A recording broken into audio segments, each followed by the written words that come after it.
بسم اللہ الرحمن الرحیم۔ محترم ناظرین، السلام علیکم۔ ایک دفعہ حضرت معاذ ابن جبل رضی اللہ عنہ گریہ کرتے ہوئے حضور اکرم صلی اللہ علیہ وآلہ وسلم کی خدمت میں حاضر ہوئے اور آپ پر سلام کیا۔ حضرت صلی اللہ علیہ وآلہ وسلم نے سلام کا جواب دیا اور پوچھا، کیوں گریہ کر رہے ہو؟ جناب معاذ نے عرض کی، آقا، مسجد کے دروازے پر ایک خوبصورت نوجوان آیا ہوا ہے اور زارو کتار گریہ کر رہا ہے۔ وہ ایسے رو رہا ہے جیسے ایک ماں اپنے جوان بیٹے پر روتی ہے، اور آپ صلی اللہ علیہ وآلہ وسلم سے ملاقات کا خواہش مند ہے۔ آپ نے فرمایا، کوئی بات نہیں، اسے اجازت ہے۔ پس وہ جوان حضرت صلی اللہ علیہ وآلہ وسلم کی خدمت میں حاضر ہوا اور آپ پر سلام کیا، اور آپ نے سلام کے جواب کے بعد اس سے پوچھا کہ کیوں رو رہے ہو؟ اس نے عرض کیا، میں نے ایسا گناہ کیا ہے کہ اللہ تعالیٰ مجھے معاف نہیں کرے گا اور مجھے دوزخ میں ڈال دے گا۔ پیغمبر اکرم نے فرمایا، کیا تو اللہ کے ساتھ کسی کو شریک ٹھہراتا ہے؟ اس نے عرض کی، نہیں۔ تو آپ نے فرمایا، کیا تو نے کسی محترم ہستی کا قتل کیا ہے؟ اس نے جواب دیا، نہیں۔ تو پھر آپ نے فرمایا، کیا تیرا گناہ پہاڑوں سے بھی بڑا ہے؟ اس نے جواب دیا، جی ہاں، میرا گناہ پہاڑوں سے بھی بلند و بالا ہے۔ پھر آپ نے فرمایا، کیا تیرا گناہ 7 زمینوں، دریاؤں، ریت کے ذروں، درختوں اور جو کچھ خدا نے بنایا ہے، مثلاً آسمان، ستاروں، عرش اور کرسی سے بھی بڑا ہے؟ اس نے عرض کیا، جی ہاں، میرا گناہ ان سب چیزوں سے بڑا ہے۔ پھر آپ صلی اللہ علیہ وآلہ وسلم نے فرمایا کہ اب تو اپنا گناہ بیان کر۔ پھر اس نے اپنی داستان یوں بیان کی کہ میں 7 سال سے قبریں کھود کر مردوں کے کفن اتار کر بازار میں فروخت کرتا رہا ہوں۔ ایک رات میں نے انصار کی ایک لڑکی کی قبر کھودی اور اس کے کفن کو اس سے جدا کیا، تو شیطان نے میرے ذہن میں وسوسہ ڈالا اور میں نے اس لاش سے مقاربت کی۔ جب میں واپس آ رہا تھا تو لاش سے آواز آئی، اے جوان، تجھے خدا کی حکومت سے کوئی خوف نہیں آتا؟ تجھ پر افسوس ہو کہ آتش دوزخ تمہارا مقدر ہے۔ جوان کہنے لگا، یا رسول اللہ صلی اللہ علیہ وآلہ وسلم، اب بتائیں کہ میں کیا کروں؟ پیغمبر اکرم نے فرمایا، دور ہو جاؤ مجھ سے، تو اپنے ساتھ مجھے بھی عذاب آتش میں جلانا چاہتا ہے۔ وہ اٹھ کر ایک پہاڑ کی طرف چلا گیا۔ اس نے اپنے دونوں ہاتھ گردن کے ساتھ باندھ لیے۔ وہ توبہ، مناجات اور عبادات میں مشغول ہو گیا۔ 40 روز تک وہ شب و روز گریہ کرتا رہا۔ اس نے اتنا گریہ کیا کہ پرندے اور وحشی حیوانات بھی اس سے متاثر ہو گئے۔ 40 روز کے بعد اس نے خداوند تعالیٰ سے درخواست کی کہ خداوندہ، یا تو مجھ پر آگ نازل کر یا میرے گناہ معاف فرما، مگر قیامت کے روز مجھے رسوا نہ کرنا۔ اللہ تعالیٰ نے نبی کریم صلی اللہ علیہ وآلہ وسلم پر سورہ آل عمران کی آیت نمبر 135 نازل فرمائی۔ وہ لوگ جب کوئی گناہ کر لیں یا اپنے نفس پر ظلم کر لیں تو وہ اپنے خدا کا ذکر کریں اور اپنے گناہ کے لیے استغفار کریں۔ اللہ کے علاوہ اور کون ہے جو گناہ معاف کرے؟ اس آیت میں اس نوجوان کی مغفرت کی طرف بھی اشارہ تھا۔ رسول اکرم صلی اللہ علیہ وآلہ وسلم نے مسکرا کر تلاوت کی اور آپ نے فرمایا، کون ہے جو مجھے اس جوان تک لے جائے؟ حضرت معاذ بن جبل رضی اللہ عنہ نے عرض کی، جی ہاں یا رسول اللہ، میں جانتا ہوں کہ وہ اس وقت کہاں ہے۔ پیغمبر اکرم صلی اللہ علیہ وآلہ وسلم جناب معاذ کو اپنے ساتھ لے کر اس کے پاس گئے اور دیکھا کہ اس نے 2 پتھروں کے درمیان اپنے ہاتھوں کو گردن میں باندھا ہوا ہے۔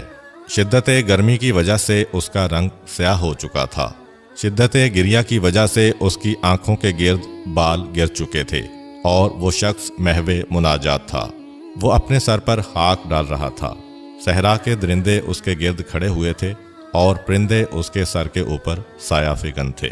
پیغمبر اکرم صلی اللہ علیہ وآلہ وسلم اس کے پاس گئے اور اپنے دستے مبارک سے اس کے ہاتھ آزاد کیے، اس کے چہرے سے خاک کو صاف کیا اور کہا، اے جوان، تجھے بشارت ہو کہ اللہ تعالیٰ نے تجھے آتش دوزخ سے نجات دی۔ آپ نے اصحاب سے کہا کہ دیکھو، اپنے گناہوں کی تلافی اس طرح کیا کرو۔ پچھلے زمانے میں ایک شخص رہتا تھا۔ اس نے حلال طریقے سے دنیا تلاش کی مگر ناکام رہا۔ اس کے ہاتھ دنیا نہ آئی۔ اس نے حرام طریقوں سے دنیا طلب کی، پھر بھی ناکام رہا۔ اس کے ہاتھ دنیا نہ لگی۔ ایک مرتبہ ابلیس انسانی شکل میں اس کے سامنے آ گیا اور کہا، تم نے حلال و حرام طریقوں سے دنیا حاصل کرنے کی کوشش کی مگر ناکام رہے۔ اگر تم میرے کہنے پر عمل کرو تو تمہارے پاس دنیا کی کوئی کمی نہیں رہے گی، اور بہت سے افراد تمہاری پیروی کرنا اپنے لیے باعث سعادت سمجھیں گے۔ اس شخص نے کہا، میں تیری بات پر ضرور عمل کروں گا۔ ابلیس نے اسے مشورہ دیا، تو ایک نیا دین و مذہب ایجاد کر لے اور لوگوں کو اس کی دعوت دے۔ اس نے ابلیس کے کہنے پر عمل کیا۔ آہستہ آہستہ لوگ اس کے پیروکار بنتے گئے اور اس کے پاس دولت کے ڈھیر جمع ہو گئے۔ پھر اس نے کچھ عرصے کے بعد سوچا کہ میں نے بہت غلط کام کیا ہے، میں نے لوگوں کو گمراہ کیا۔ اب میرے لیے توبہ صرف اسی صورت میں ممکن ہے، اپنے پیروکاروں کے سامنے جھوٹ کا اقرار کر لوں تاکہ وہ غلط نظریات سے بچ سکیں اور اللہ مجھے معاف فرما دے۔ چنانچہ اس نے اپنے پیروکاروں کا اجتماع بلا کر اعلان کیا کہ میں نے اب تک تمہیں گمراہ کیا تھا اور جو کچھ بیان کرتا تھا وہ سب باطل اور جھوٹ پر مبنی تھا۔ انہوں نے کہا، تو اب جھوٹ بول رہا ہے اور تو اپنے دین میں شک کر کے گمراہ ہو گیا ہے۔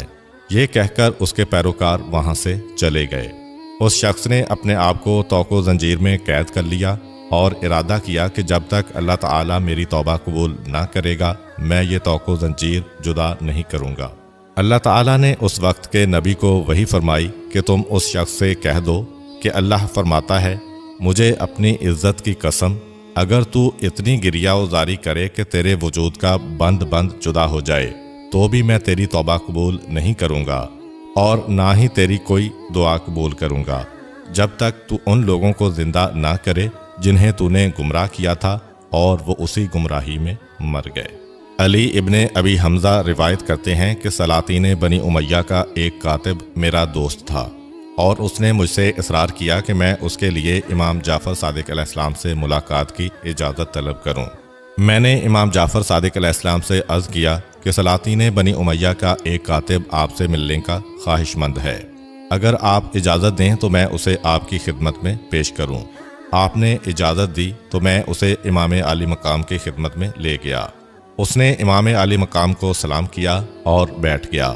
پھر اس نے عرض کی، فرزند رسول صلی اللہ علیہ وآلہ وسلم، میں ایک عرصہ تک سلاطین بنی امیہ کا کاتب رہا اور ان کے دفتروں میں کام کرتا رہا، اور دوران ملازمت میں نے بہت سی دولت جمع کر لی، اور دولت کی جمع آوری کے لیے میں نے کبھی حلال و حرام کی تمیز نہ کی تھی۔ امام جعفر صادق علیہ السلام نے فرمایا، اگر بنی امیہ کو ایسے افراد نہ ملتے جو ان کے کاتب بنتے اور جو ان کے لیے خراج کی رقم وصول کرتے اور ان کی طاغوتی حکومت کے لیے جنگ کرتے اور ان کے درباروں کی زینت بنتے، تو وہ کبھی بھی ہمارا حق چھین نہیں سکتے تھے۔ اگر لوگ ان سے عدم تعاون کا مظاہرہ کرتے تو انہیں یہ جرت نہ ہوتی کہ لوگوں کے حقوق غصب کرتے اور ان کے ہاتھ میں کچھ بھی نہ رہتا۔ اس شخص نے عرض کی کہ میرے لیے اب نجات کی کیا صورت ہے؟ آپ نے فرمایا، میں تیری رہنمائی کرتا ہوں، اور کیا تو میرے فرمان پر عمل کرے گا؟ اس نے کہا، جی ہاں۔ آپ نے فرمایا، تو پھر تم نے ان کی نوکری سے جو کچھ بھی حاصل کیا ہے اس سے ہاتھ اٹھا لو۔ جو صاحبان حق تمہیں یاد ہوں ان تک ان کا حق پہنچا دو، اور جو تمہیں بھول چکے ہوں تو باقی رقم ان کی طرف سے صدقہ کر دو، اور اگر تم نے میرے فرمان پر عمل کیا تو میں اللہ کی طرف سے تمہیں جنت کی ضمانت دیتا ہوں۔ آپ کا فرمان سن کر اس شخص نے کچھ دیر تک سر جھکائے رکھا، پھر ایک نئے عزم و ولولہ سے کہا، میں وعدہ کرتا ہوں کہ آپ کے حکم کی تعمیل کروں گا۔ راوی کہتا ہے کہ ہم دونوں واپس اپنے گھر کوفہ آئے۔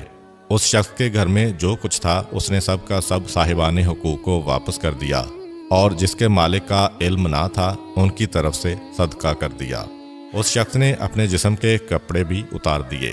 میں نے اس کے لیے اپنے ایمانی بھائیوں سے تعاون کی درخواست کی، اور ہم نے اسے کپڑے لا کر دیے، اور اس کے اخراجات کے لیے ہم نے کچھ رقم بھی اس کے حوالے کی۔ اس کے بعد وہ شخص محنت مزدوری کرنے لگا اور اس سے اپنی ضروریات زندگی فراہم کرنے لگا۔ چند ماہ بعد وہ بیمار ہوا۔ میں اس کی عیادت کے لیے اس کے گھر گیا تو دیکھا کہ اس پر نزاع کا عالم طاری تھا، اور جیسے ہی اس نے آنکھ کھولی اور مجھے دیکھا تو کہا، آپ کے مولا و آقا نے اپنا وعدہ پورا کر دیا۔